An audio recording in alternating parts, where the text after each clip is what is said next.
Hey everyone, it's Coach Michelle from Straight Up Strong, and today I want to talk to you about lunging. Now, this is one of the big 6 movements that Coach Tina and I love to integrate into our strength training routines for our Straight Up Strong members and our one-on-one clients, because this is a movement that we do use in our everyday lives. It is a unilateral movement, which means it is one-sided. So we can think about when we do shoulder presses with a single arm, that's a unilateral movement. 2 arms is bilateral. So a squat is a bilateral movement. A lunge is a unilateral movement. And if we take a pause to think about when we're walking, when we're running, when we are coming down to help tie our own shoes or maybe our kids' shoes or our parents' shoes, we are most likely in a lunge position. I love unilateral movements to practice and to integrate into strength training sessions because they help us balance out potential muscle imbalances that we have. If we think about, we all have a more dominant side that tends to be more strong than the other side. We also have more flexibility typically in one side than the other side. This is totally typical for human beings. So when we think about a unilateral movement, we're helping to balance out some muscle imbalances, and also it helps us work on our core stability and just moving through the world, because especially in our lower body, when we're walking, we are mostly in a unilateral pattern. It's very rare that we're moving with our feet right next to one another, parallel to one another, like a bunny hop, right? So I'm going to show you some tips to get you started, especially for beginners. If the lunge has been intimidating to you, or you've been avoiding it, maybe because you have some knee pain, or you feel like it's too advanced of a movement, I want to break it down for you so you can start integrating this valuable movement today. All right, let's get started. So we're going to start, and we're actually, if you have a sturdy bench or a sturdy chair, you're going to put it parallel to you on next to your side. And so this bench is on my left side, and I'm actually going to have us start from the floor today. So we're going to take our left leg back, and we're just going to come to the floor. And guess what? You have already done a lunge, right? Coming down to the floor. And I like to start us on the floor because it makes us feel really safe when we are connected to the floor. Think about when you do glute bridges and then work your way up to hinging while standing. If you've seen my previous hinge video, starting on the floor makes our nervous system and our brains feel really cozy and safe to try to apply these movements. So I have the bench on my left side, and my left leg is back, my right knee is forward. This is called half kneeling. And you'll notice when we are in half kneeling, my pelvis and hips are automatically in line underneath my rib cage, underneath my shoulders. So we have this nice tall line of our spine from head to tailbone. And then I have these nice right angles with my legs. I have this bench by the side of me to help give me support as I grow strength here. So I'm starting from the floor, shoulders out of our ears. My back toes are curled under. Now this is because this is going to help us to get up off the floor. When they're not curled under, it's really hard to get into that position. All right, so I do recommend curling your toes under. We're going to take a big inhale, exhale, and as you exhale, you are going to press that floor away from you to come to standing, using that bench or chair for support as you need it. Then we're going to inhale and lower back down to the floor. Uncurl your toes if you need to. Shake it out a little bit, all right? So exhaling as we press the floor away from us and come to standing. Inhaling on the way down. Ready? Exhale.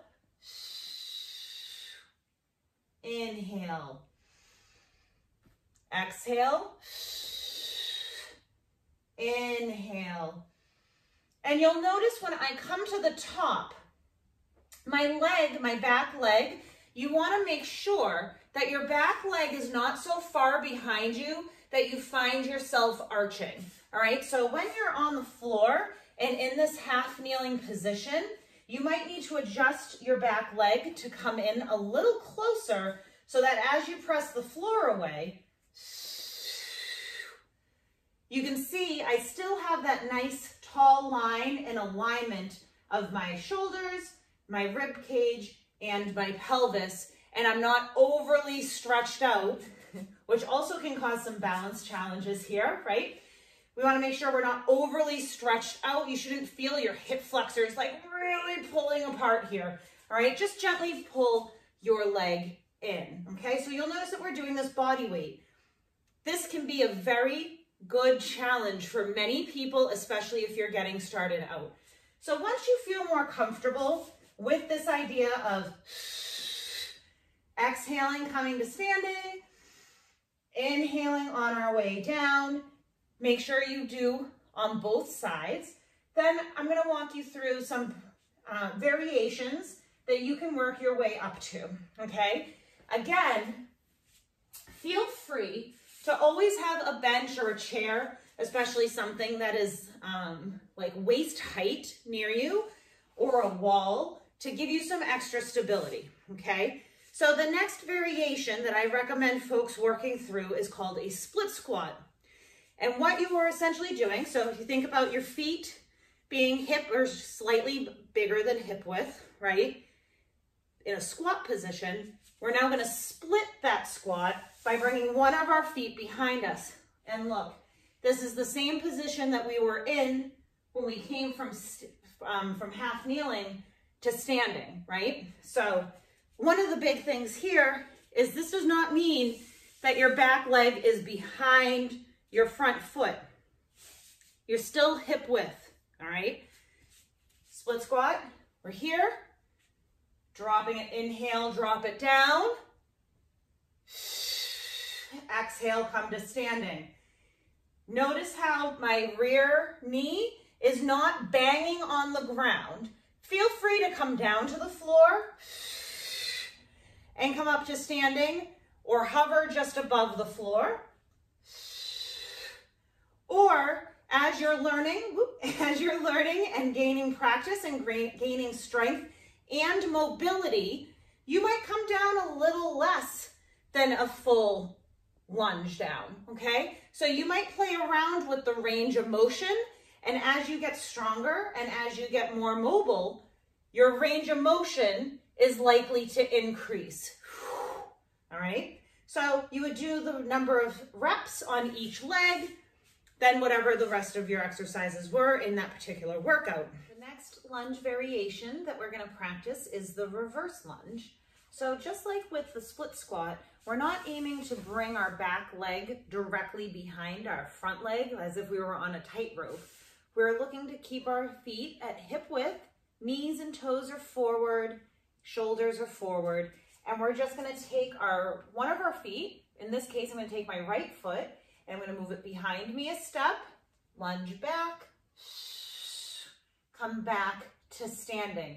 Now this variation is more challenging for many folks as we're practicing lunges because we are removing a point of stability as we bring our foot up off the floor and back, and then again up off the floor and back. Whereas in the split squat, we are keeping that constant contact with both of our feet and the floor. So practice this. You do your number of reps on one side, coming back, and then you do them on the other side. One thing that is helpful when we are thinking about, just like with our split squats, when we're thinking about our reverse lunges, is making sure we don't step super far back. We don't want to be super stretching out our hip flexors here for this particular variation. We're going to step back so that we get that nice alignment with our shoulders, rib cage, and pelvis. And as we come back, we can keep that soft bend in our back leg. If we're overstretching, that's going to likely cause that overarch in our back, which can then cause some discomfort. So find that leg position that works for you. Third variation that we're going to practice today is our front lunge. So just like with the reverse lunge, we are taking away that point of stability through connection with one of our feet and the floor. We're also adding the element of deceleration as we lunge forward. Now that was a little bit of an extreme example, but if you think about when you're running, right, and you are landing on one foot, you are decelerating yourself to then push off and move to the other foot. So when we practice front lunging, you are not only removing the connection of stability between one of your feet and the floor, but you're also stopping yourself from moving forward and, falling on your face. So you're going to lunge forward, lunge, come back to standing. Again, lunge forward and come back to standing. Now this variation can be uncomfortable for some folks, especially folks who have pain in their knees from previous injuries or from arthritis, all right? If this is uncomfortable for you, you'll want to work your way up to it and or do other variations that do not cause pain, like your reverse lunge or split squats, and work your way up to it, okay? Now, there is also a common myth that your knee should not go over your toe. And it is perfectly safe for many people to have their knee come over their toe. And actually this happens often in a front lunge or in a walking lunge variation. See how my knee is coming forward a little bit more? It's not extremely over my front toe, but it is. And that's going to take a little bit more quad strength. So this is also why it might be uncomfortable to do that front lunge for some folks before you're necessarily ready for it. So in addition to the split squat variation, the reverse lunge variation, the front lunge variation, you can also add variety to your lunge movement by the way you hold your weights. So one way, you might be practicing body weight, but when you're ready to add weight, you can add them suitcase style, which means down by your side as if you were carrying suitcases or briefcases or whatever you might be carrying in your hands, right? So here's my reverse lunge suitcase style, right? Now you can hold in one hand or two hands in all of these varieties. Next variation is the racked position. So this is a single arm rack lunge, lunge back and back up to standing. Again, you can hold two, you can hold one, and this just creates some more stability and challenge for your core when you have your weight up at your shoulder as opposed to down by your side. Another way you might see folks holding weight is in a press above their head. This is actually the standing part of the Turkish get-up if you've ever seen anybody practicing those or practicing them yourselves. Bringing your leg back and back up. So that's another variation that you might see. Those are with dumbbells. Again, you can see these with kettlebells as well. So you might do holding the weight by the horns, weight at your chest, not in front of your face, and inhale. This is the kettlebell goblet lunge. And then you might also see it in a racked position, back and up, or in that overhead pressed position, which is a more advanced variation that you'll want to work your way up to. Other variations of lunges that you might see are walking lunges or even your side lunges, right? Moving in that side to side plane. What I love about lunges, besides them being so useful and integrated into our everyday lives, is that there are so many different varieties to practice them that it's really hard to get bored. So some folks think, but all you do is squat and lunge and hinge and push and press and carry. Well, yeah, but there's so many different varieties of those big six movements that you can integrate into your training program.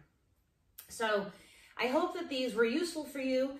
As always, I would love to hear from you in the comments section, any questions that you have and or what your favorite lunge variation is right now. And as always, before you do any sort of physical movement, you should always be cleared by your doctor for movement and really be in, know with your own body what you are working on and what you are working towards. So if this was helpful, we always love to have you subscribe so that you never miss a new video. We have videos, fitness, wellness, and nutrition videos every week. And we also love to hear from you at Coach@StraightUpStrong if you have any topics that you would love for us to cover here on YouTube. So we'll see you next time.